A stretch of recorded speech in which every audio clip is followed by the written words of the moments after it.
Hello दोस्तों, welcome to my YouTube channel. आज हम कैलकुलेशन ऑफ एरर पढ़ेंगे।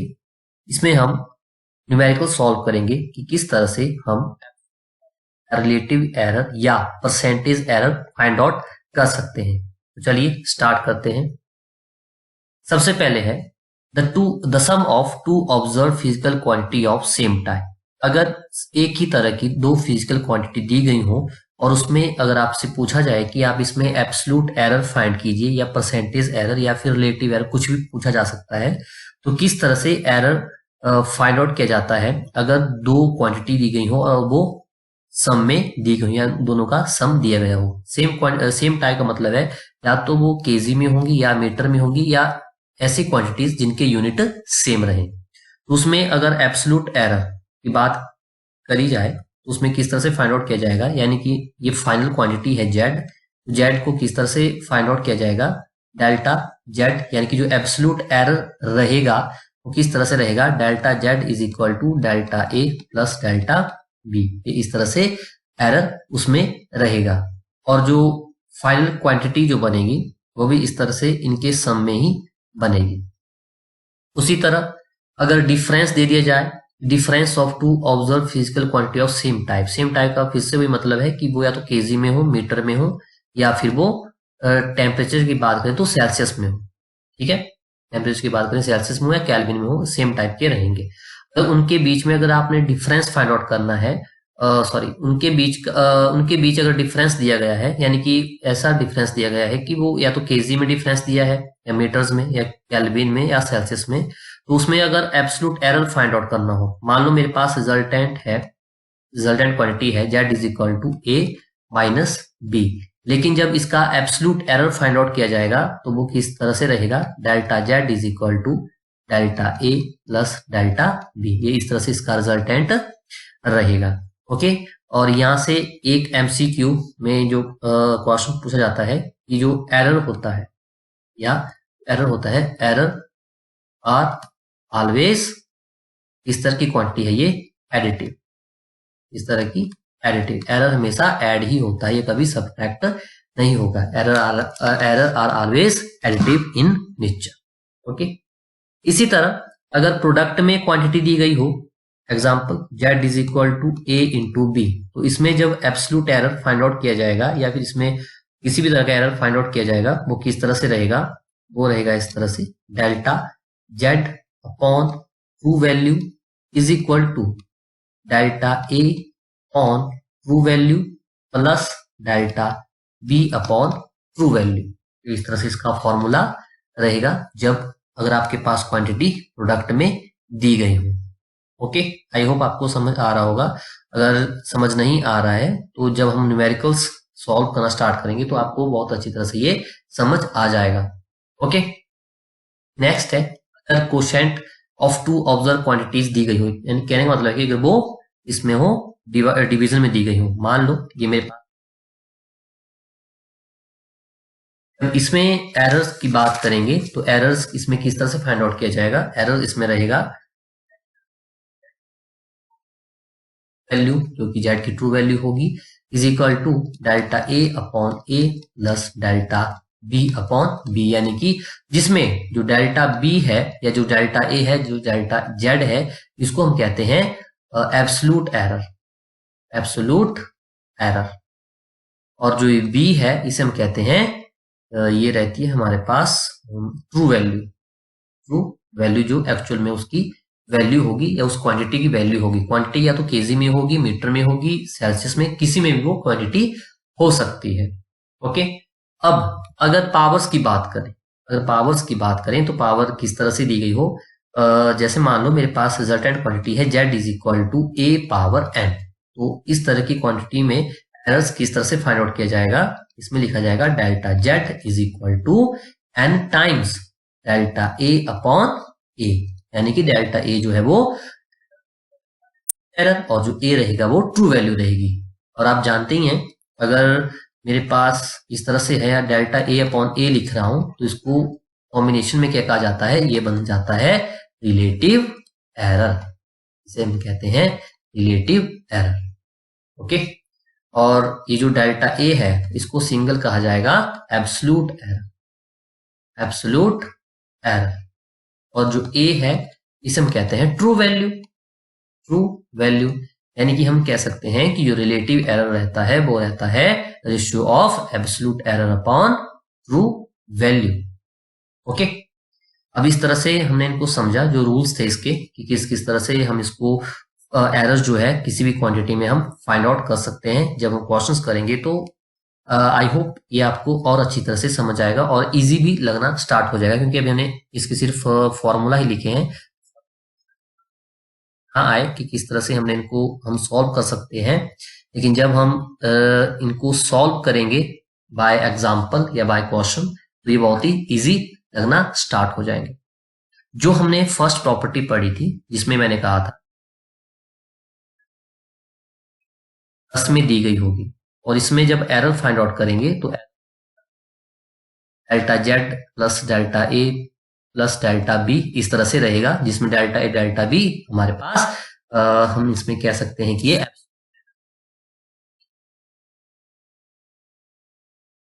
टू बॉडीज है मासिस, यानी कि दो बॉडीज दी गई हैं जिनका मास है 10 plus minus 0.2 kg and 20 plus minus 0.4 kg, यानी कि सेम टाइप की क्वांटिटीज हैं दोनों।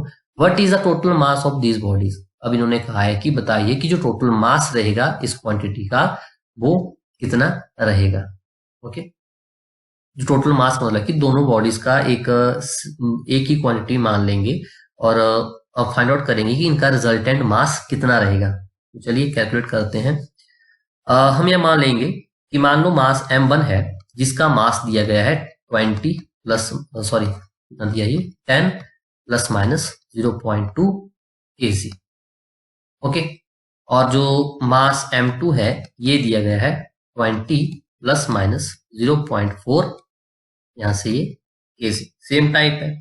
अब इसमें हमने एरर फाइंड करना है, यानी कि टोटल मास जब हम बात करेंगे टोटल मास की, तो टोटल मास किस तरह से फाइंड आउट किया जाएगा, यानी कि दोनों क्वांटिटी को हम प्लस कर देंगे, टोटल मास इसी तरह से आएगा। तो चलिए इनको प्लस कर लेते हैं, 10 plus minus 0.2 kg plus 20 plus minus 0.4 kg।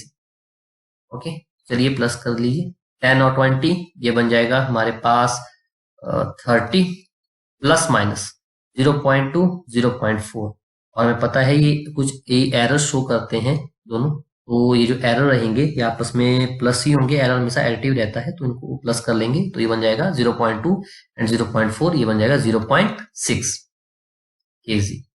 तो ये हमारे पास टोटल मास रहेगा 30 प्लस माइनस 0.6 kg, और ये हमारा आंसर है।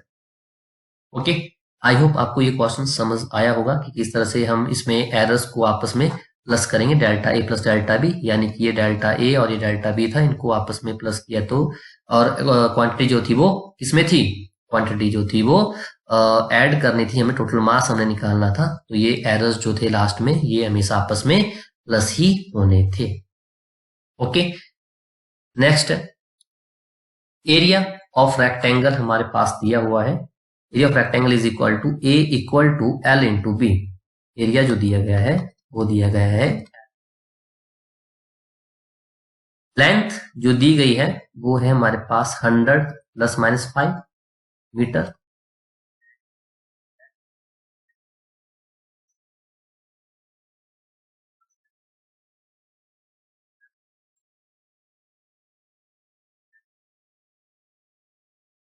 एंगल का जो एरिया रहता है वो प्रोडक्ट में रहता है, रेक्टेंगल एरिया ऑफ रेक्टेंगल क्या रहेगा, लेंथ इनटू ब्रेड्थ, प्रोडक्ट है, यहां भी प्रोडक्ट है।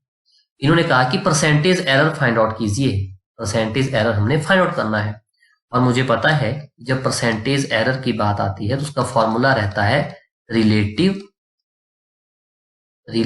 एरर इंटू 100, और इसको हम लिख सकते हैं कि एब्सोल्यूट एरर जो भी वैल्यू रहती है, मान लो मैं इसको जेड से रिप्रेजेंट कर रहा हूं, delta Z by Z into 100 और साथ में परसेंटेज का साइन। ओके, चलिए कैलकुलेट करते हैं।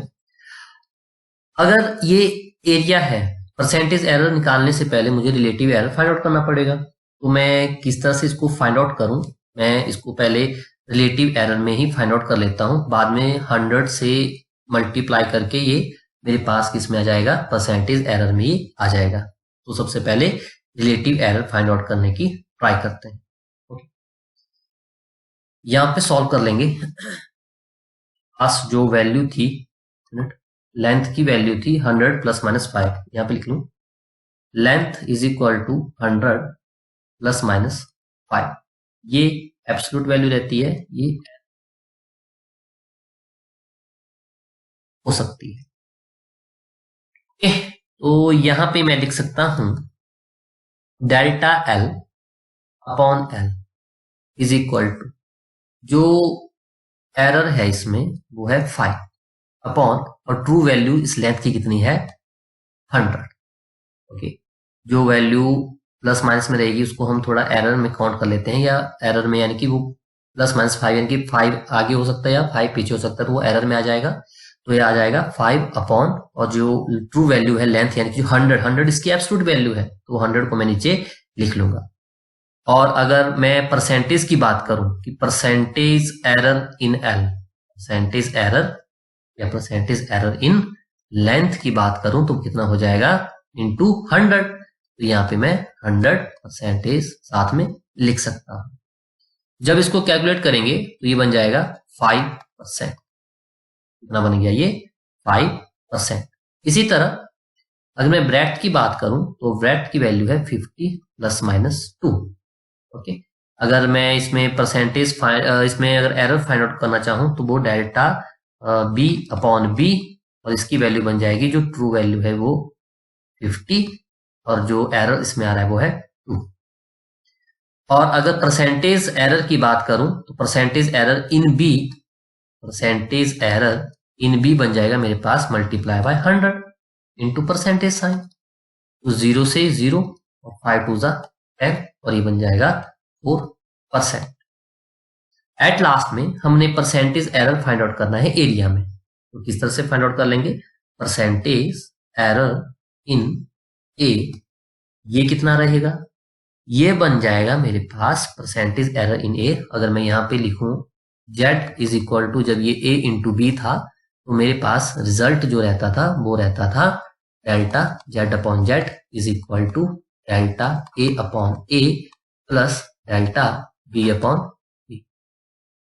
ये रिजल्ट जो था मेरे पास इस तरह से रहता।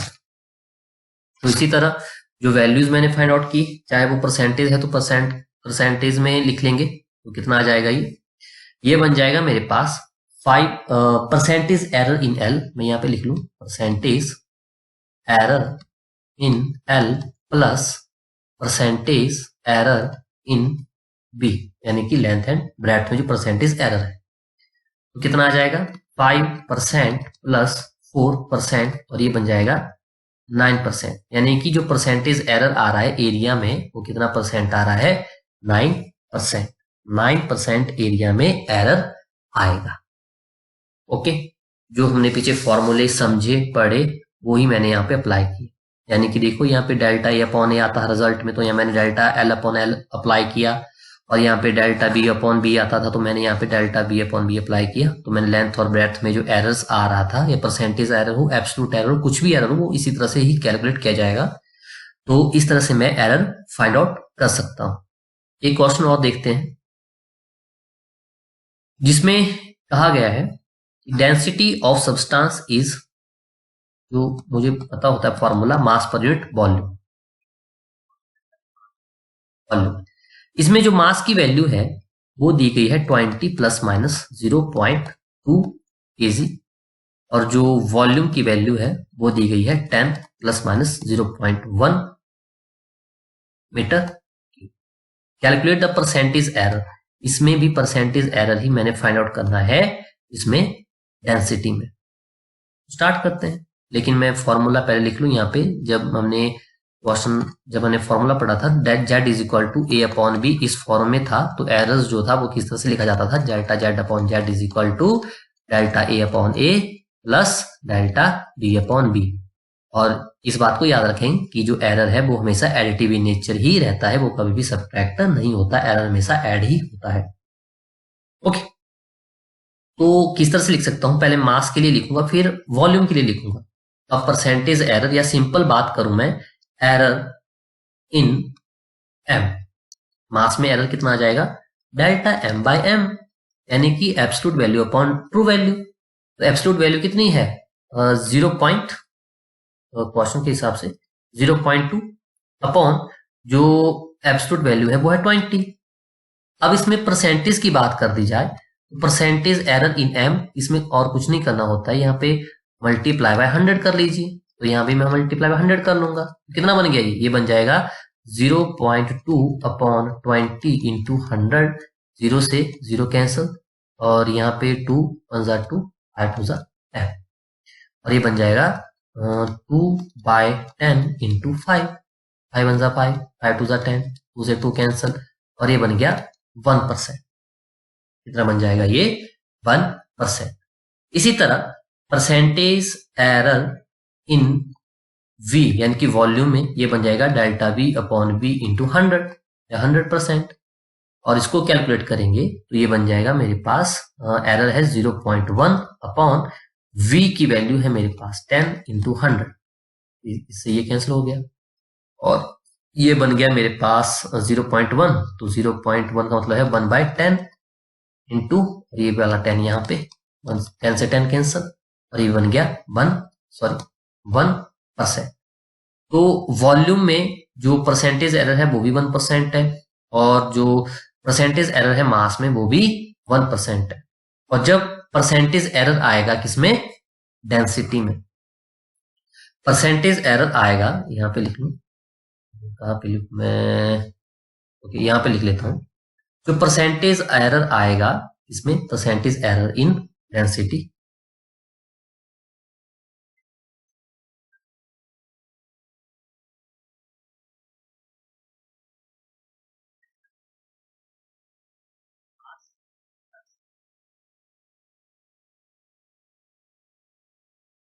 तो मैंने पहले भी कहा है कि एरर हमेशा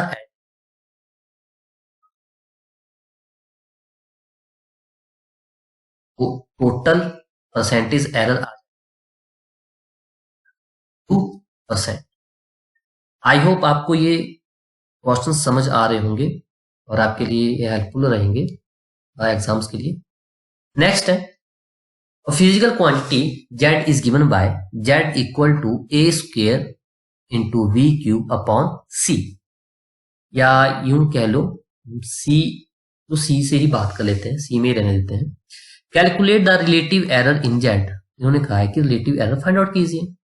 तो अगर मैं फॉर्मूले की बात करूं, z is equal to a power n, इसको किस तरह से लिखा जाता था, ये रहता था हमारे पास डेल्टा z बाय z, इसमें एरर इस तरह से फाइंड किया जाता है कि पावर जो है वो आगे मल्टीप्लाई में आ जाएगी और यहाँ पे डेल्टा a अपॉन a रह जाएगा। चलिए कैलकुलेट करते हैं रिलेटिव एरर को। रिलेटिव एरर इसमें अगर मैं डायरेक्ट ही लिख लूं, इसमें कैलकुलेट करने के लिए कुछ एक्स्ट्रा है भी नहीं, तो डायरेक्ट लिख लेता हूं कि वैल्यू है z is equal to a square b cube upon c। ये कितना बन गया, delta z upon z is equal to power है, और हमें पता है एरर हमेशा एडिटिव होते हैं, तो इनको हमेशा एडिटिव नेचर में ही लिखना होता है। तो पावर इसमें मल्टीप्लाई में आ गई और ये बन जाएगा delta a by a, okay, plus power multiply में 3 डेल्टा b बाई b। अब डिवाइड हो चाहे कुछ हो, ये तो प्लस में ही आने वाला है, एरर एडिटिव ही होगा, तो ये बन जाएगा, यहाँ पे पावर 1 है तो ये कितना बन गया, यहाँ पे 1 into delta c by c। Okay, यहाँ पे ऐसा मत करना कि पावर ऊपर जा रही है तो -1 में कुछ ऐसा हो जाएगा, कुछ नहीं होगा, क्योंकि ये एरर जो हमेशा एडिटिव ही रहता है, तो ये ऐड ही करना है आपस। तो delta z upon z is equal to 2 into delta a upon a, इसके हिसाब से 3 into delta b upon b इसके हिसाब से, और 1 into delta c upon c इसके हिसाब से। अगर यहाँ पे मान लो 5 वैल्यू होती तो यहाँ पे मैं क्या करता, यहाँ पे सीधा मैं 5 से मल्टीप्लाई कर देता। तो आई होप आपको ये आज का वीडियो पसंद आया हो। अगर ये वीडियो पसंद आया है तो इस वीडियो को लाइक करें, शेयर करें और सब्सक्राइब करना ना भूलें। Okay, thank you, have a nice day.